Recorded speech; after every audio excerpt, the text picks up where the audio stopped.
Suzanne Segal interview from The Awakening West. A link to the original article is in the description below.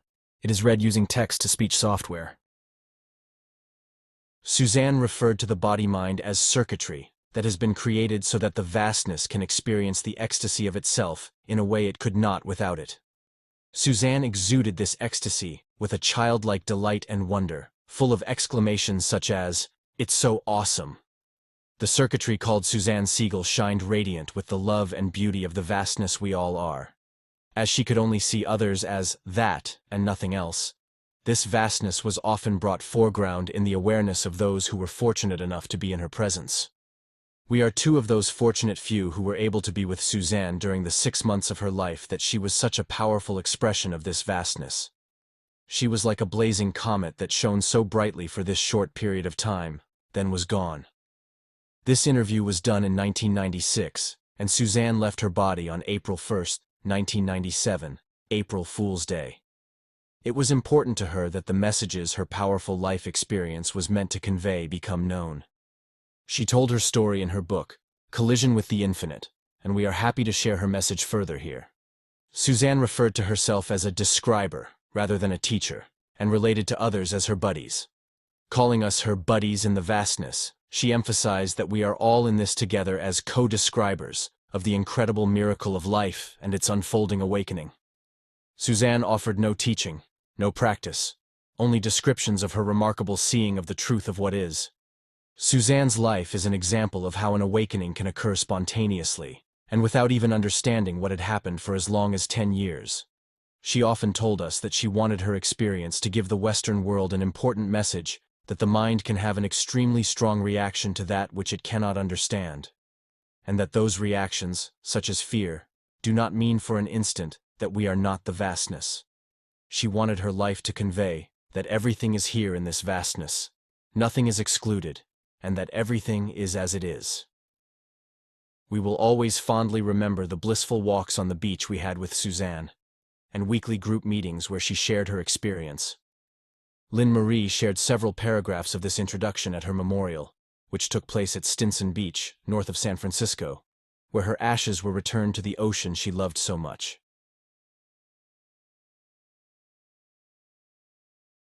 Conversation with Suzanne Segal. Suzanne, we'd like to begin by asking how you see yourself. Who are you? I'll give you the straight answer here. There is only one answer that I can give you. I am the infinite no personal reference point the substance of everything. I am the vastness that is everyone and everything. And, I must add here, never for a moment does the awareness of that infinite substance that is everything ever move out of the foreground of awareness, whether there is waking, dreaming, or sleeping, states of consciousness occurring in the circuitry. There is nowhere for it to go. Where could it go? It is constant, every moment experience. That is a powerful answer. How did this experience come about for you? 14 years ago, when I was 4 months pregnant with my daughter, I was standing at a bus stop in Paris, France. In one moment, everything that I had ever taken to be my personal self completely disappeared. It was just gone. As I waited for the bus to approach, something in consciousness was loosening somehow. And when it got there, I am sure it had nothing to do with the bus driving up this reference point of an I, a someone that everything was about, and that everything that occurred in life was structured around, was gone. It was like a switch had been turned off, and it was never to turn on again. The first response that the mind had to this completely ungraspable experience was absolute terror. But that terror never changed the experience for a moment.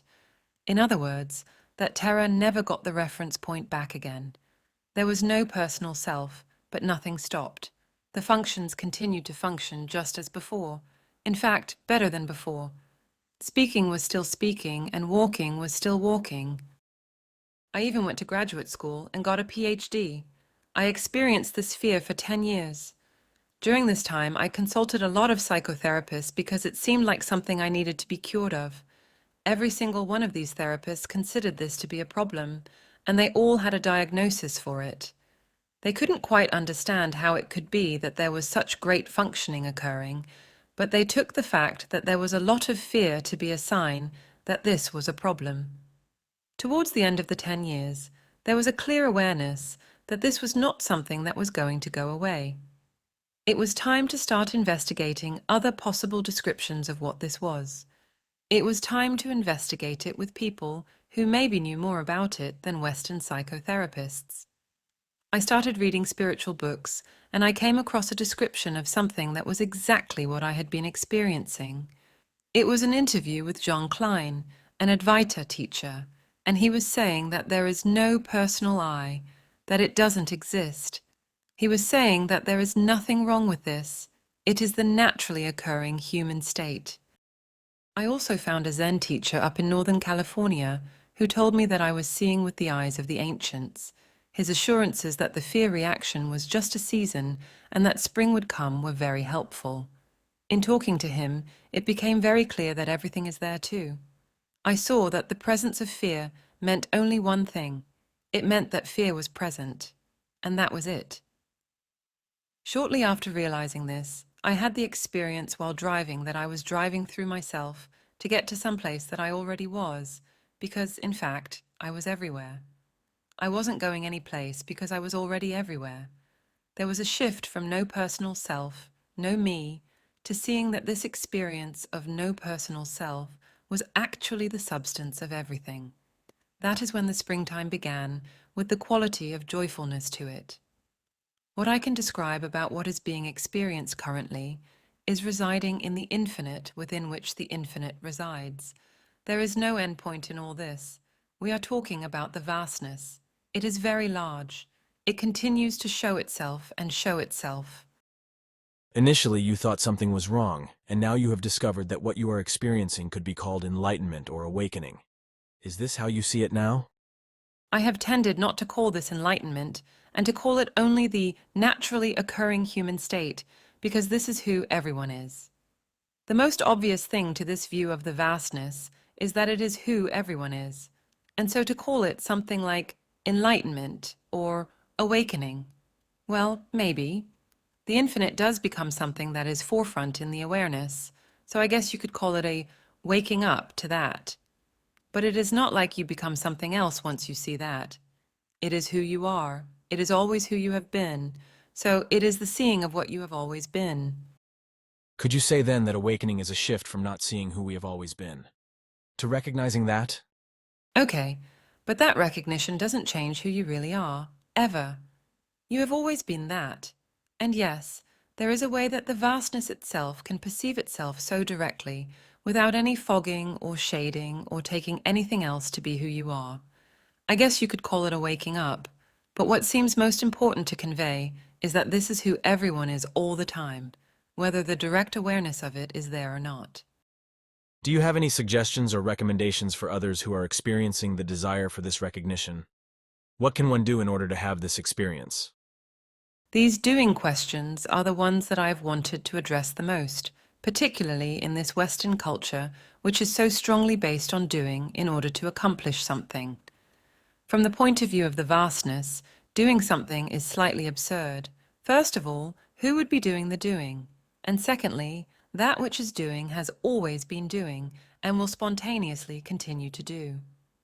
The only answer the vastness has been able to come up with in terms of anything resembling an answer to this question would be to see things for what they are. Could you please elaborate what that means? Seeing things for what they are means purely that. The vastness that we all are is like an ocean that exists in relation to everything, as the infinite noticing of everything being just what it is, itself included. It sees thoughts for thoughts, and feelings for feelings, and sensations for sensations. There is never a desire or request that anything be anything but what it is. The vastness knows that everything is there just as it is, so the desire for something to go away or be something different doesn't occur. Let me get real specific in terms of what we were talking about. A few minutes before we started taping, we spoke about the I construct that passes itself off as who you are, as your reference point. From the view of the infinite, of the vastness, that construct is seen for what it is. A construct, an idea. And an idea can only be what it is. It can only be an idea. When an idea is seen for what it is, there is a way that it empties itself of what it appeared to be full of, some defining determinant of who you are.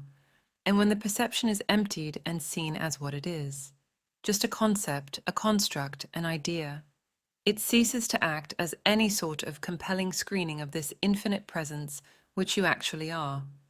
This seeing things for what they are is occurring all the time. That's another thing that doesn't just start at some point. There is a shift in identity, though, or a dropping of this I construct. Something happened for you. Something happens. It seems like most of this occurs within the mind. In the Western culture, which I am most familiar with, the mind is trained to adopt a personal construct as the reference point. It just believes that there is a personal doer. It's made to believe that you have to make something of yourself. The Western mind believes that you have to be a certain way, and you have to figure out how your life is going to go in order for it to be successful, in order for it to happen the way you want it to. Everything that you hear in the culture, in Western psychology in particular, is all based on the assumption that there is a personal doer that has to be the best one it could possibly be. So there is all this work that is brought to bear on it. It is like the work on the mind that is asked to happen within the mind. The mind has to go in and look at itself and try to see how it needs to be changed around, how the furniture needs to be moved around in the house of itself. And instead of trying to change the mind, your recommendation is to just notice, oh, it's the mind. Something like this? That is what the mind says. Oh, it's the mind. The view of the eyes of the vastness is hard to describe as it is brought to bear on anything because it isn't perceived through the mind, and it isn't perceived through the perceptual apparatus of the circuitry. The view of the vastness, the eyes of the vastness, exist within the vastness itself. It has its own sense organ that permeates it and exists at every point in it, that is always seeing things for being what they are and seeing itself for what it is. And yet, it does seem that what happened when I was standing at that bus stop included the mind, and its circuitry became a participating portion of that sense organ of the vastness. It's like the mind and circuitry joined into the sphere of the vastness. Another way to describe this is that the way the mind and circuitry are always permeated with the sense organ of the vastness must have come foreground, and then that took over as the main perceptual stance or position, a position of placeless origin. Suzanne, does it seem to you that more human beings are awakening to this vastness at this time in the Western world? Yes, isn't it great? It seems that a large amount of folks now are opening to this. You have to remember, though, that we're talking about the San Francisco Bay Area here, which seems to have a higher concentration of folks who have this interest. The vastness does carry a very strong, non-personal desire to know itself. It does appear to be the real purpose of human life, for the human circuitry to participate in the sense organ of the vastness. And that does seem to be happening. There are people who have come to talk with me who have spoken about their lives joining into that sense organ of the vastness in a conscious way. It does seem like there is more interest in this. I know that in the 70s, when I first studied transpersonal psychology and meditation, enlightenment was something that wasn't even being considered. Now people are seeking and experiencing this. Yeah, it's really wonderful. I can't possibly convey how totally, ecstatically joyful it is for the vastness to move in itself like this, when awareness of itself is carried through the human circuitry. It is just amazing. Are you saying there is a joy in it moving unobstructed consciously? Well, it is always moving unobstructed. The joy is when this is expressed and received in the foreground of the vastness. It really is amazing. And sometimes people say to me, I don't want to give up the personal because I really feel attached to the personal. It really seems that that is where I feel the most feeling and depth and falling in love, etc. How could I give that up? The folks that are very involved in studying with Hamid Almas are very big on deepening and developing the personal. They are the ones that have said to me most directly, I don't want to give up the personal. I don't know what you are talking about. Why would I want to give it up? What I tell them is that it was never there to begin with. And anything that feels like a personal kind of joy pales in comparison to the joy that is experienced when the eyes of the vastness are the only thing that is being seen through all the time. These eyes exist in the infinite, at every point in it. There is a joy that is not personal. You almost have to find another word for it, because it transcends the category of personal joy. It is so constant and so extreme. It is in everything, everything. It doesn't have to be just certain things that reveal this joy. It's everything. It's just the innate delight of being. And outside of that awareness, there is suffering. Identification with the personal always involves suffering, even with what people call happiness. Identification and taking something to be other than what it is, seeing it as something that is not the vastness, or as something that is not good or not desirable. There is one way to end suffering, and that is for everything to be seen for what it is, because then we don't ask that something be different in order for suffering to stop. So seeing something for what it is implies seeing with the eyes of the vastness. That is correct. Thus, the way to end suffering is to See with the eyes of the vastness. People are going to read this, and out of their deep yearning, they may try to apply it and wonder, How am I going to do this? yes, how does one shift from seeing through the personal eyes to seeing through the eyes of the vastness? Your question is contrary to how the vastness actually exists, which is that it is always perceiving things for what they are from within itself. The implication that one should figure out what to do in order to see with the eyes of the vastness implies that that isn't already constantly occurring, and you have to do something to connect with that. I have always hesitated to say, do this or do that. I say only, see with the eyes of the vastness, which is already happening, because this leaves the mind confounded about what to do. When the mind is confounded, it is stopped, and there is an openness. I am not necessarily aiming for the mind to be stopped. I guess the aim would be for the mind to recognize that it doesn't know. The mind needs to see that there is nothing for it to do. It is not the doer, and it doesn't have to find the correct position. It's like that which has been happening all the time, and which has always been the doer, finally shows itself to itself for what it is. So that showing itself to itself just happens? It just happens, and it is always happening. There is this wave of constancy of the vastness perceiving itself that is always going on, and the mind can say, how am I going to do that? How am I going to perceive that? How am I going to perceive that wave of perception that is always perceiving itself? How am I going to connect with it? What can I do in order to see with those eyes that are seeing all the time? All of those questions are just thoughts in the mind. Exactly. So there, you just saw it for what it is, just thoughts. In seeing things for what they are, the vastness is doing the very thing that the mind tries to figure out how to do. The mind didn't see that? Something beyond the mind saw that? Yeah, the mind didn't see that. So how do you try to explain this in a practice, right? If I gave a practice, it would be colluding with that same construct that passes itself off as the doer. Are you saying that spiritual practices can perpetuate the construct of a doer? Spiritual practices imply that something has to be done in order to become the vastness, or in order to see that the vastness has always been the doer. That is part of what I think this life of Suzanne has just been arranged to convey, that this is always who everyone is. Nothing changes. This is always who the doer has been. It is seeing itself all the time, in every moment. I am having a reaction to what you are saying. For myself, and for many others, life has been so difficult at times. There is a lot of suffering in this world. So I'm thinking, yeah, so the vastness is having a great time perceiving itself as the vastness. But what about the tumult of suffering that is occurring in the mind, and is identified as me by the mind? I look at the world, and I see that so much of the suffering is a result of the ignorance, fear, and greed that this confusion perpetuates. The truth of this life is interested in showing everyone that things are what they are, and that is the relieving of suffering. You don't have to make something look different in the world in order for suffering to be relieved.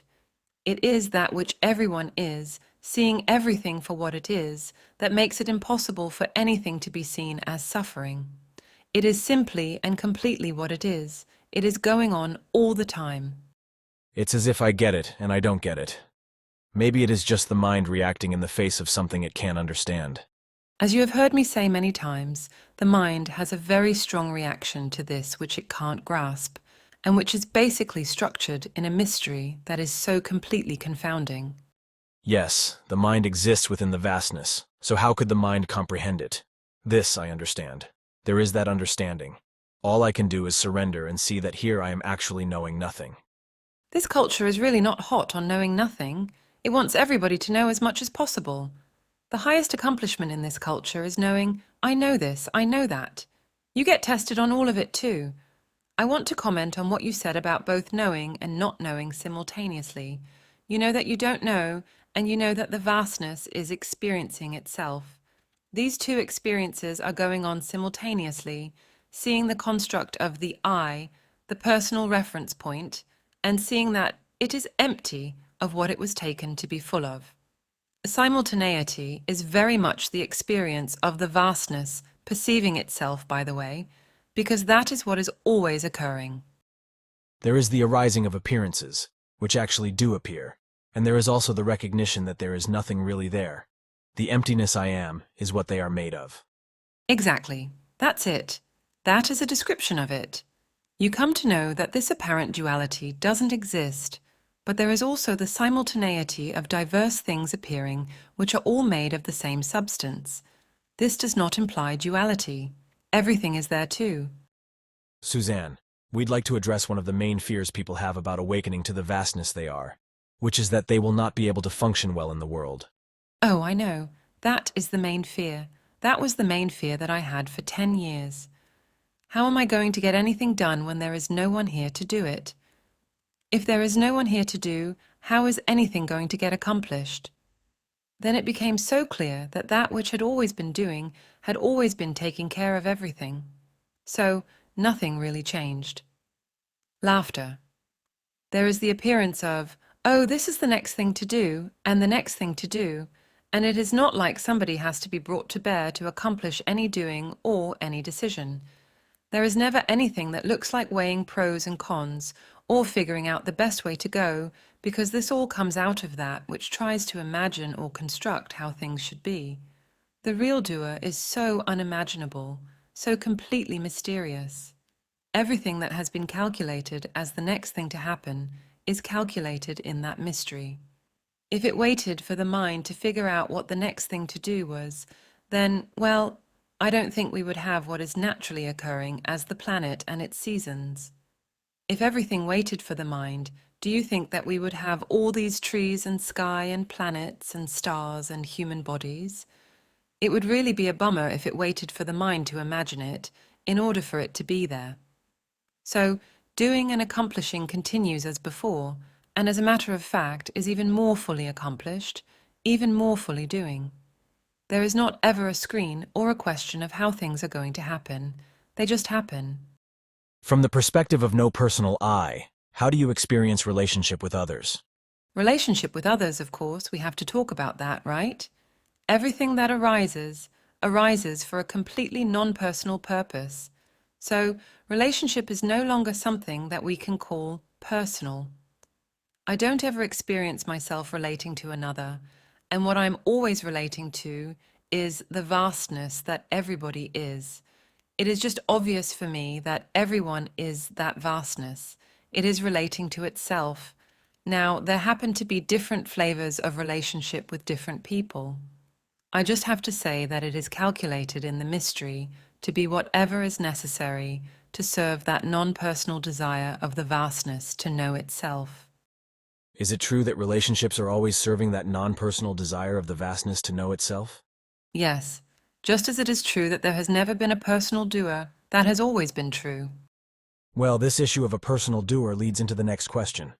Do spiritual practices assist in recognizing this natural state of every human being? I haven't found one yet. There are people who have been pretty upset about my saying that I don't see any techniques or practices to do. They believe that I am saying it is equal if somebody goes out and murders 50 people, or they sit and meditate. I'm not saying that at all. I know that which everyone is, and the vastness is completely trustworthy in what it does. I don't know how this happened to me. I was standing at a bus stop. Yes, I did 8 years of transcendental meditation from the time I was 17. But I also did this practice when I was a child of sitting and saying my name until I saw that that name didn't refer to anyone, and the personal self disappeared. I would do that when I was 5, 6, 7 years old. I don't know if these practices did something or not. I don't know if there is a technique to bring this about. The implication is that a technique is needed to bring about something that wouldn't be brought about unless you did that technique. That is just not how I see things. I see this as always occurring, that no one changes when what is seen to be what it is. I also think that meditation is fine, but who is it that would stop the mind? And stopping the mind is something that is not required, because the vastness doesn't use the mind to perceive itself. Also, the I that would be brought to bear to try to make the mind stop doesn't really exist. If it is obvious to meditate, then that is what you're going to be doing. If it is obvious to not do that, then it is obvious to not do that. Again, I see how trustworthy the vastness is, and it shows itself in this obviousness all the time. You don't need any reasons for living by what is obvious. This is just what you do. You meditate. You don't meditate. If you are doing your personal growth work, you are doing that. Of course, seeing it for what it is would be kind of nice. It seems that the non-personal desire for the vastness to know itself would just make it obvious to each person to do certain things that somehow are part of the unfolding. And it could be anything. That's right. It can be anything, and it can be different for different people. In the West, many people do psychotherapy when they are suffering. I am interested in your work as a therapist from this awakened perspective. I've actually started a couple of groups for psychotherapists to try to convey the view of the vastness, and that freedom is what every person who comes in to see me is after. Psychotherapy has traditionally formed very rigid views about how people are supposed to be if they are healthy.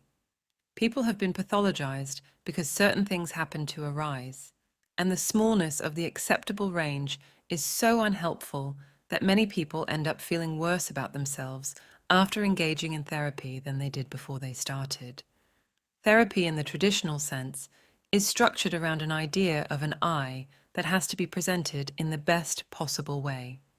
So, I do a lot of investigating with people about who they take themselves to be, how they got those ideas about themselves, which ideas end up passing themselves off the most compellingly for the truth, recognizing fear for what it is, and really pulling the plug on this whole campaign to have people live by ideas, and ending up with the belief that those ideas are who they are.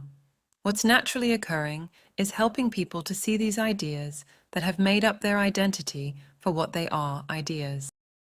Are there any other questions you are frequently asked that should be included here? Well, there is one thing that I think people hesitate to ask. They want to ask, but they don't. It was contained, perhaps in your question about relationships. There are many ideas about what relationships look like or are supposed to look like once the vastness is constantly being seen for what it is in everything. Nothing goes according to any ideas about how anything is supposed to look.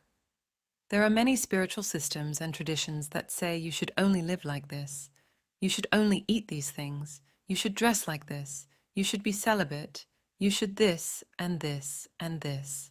They're saying that if you are seeing with the eyes of the vastness, this is what your life will look like. One of the most important things that I think my life has been put here to convey to the West is that it doesn't look a certain way, that everything is there too.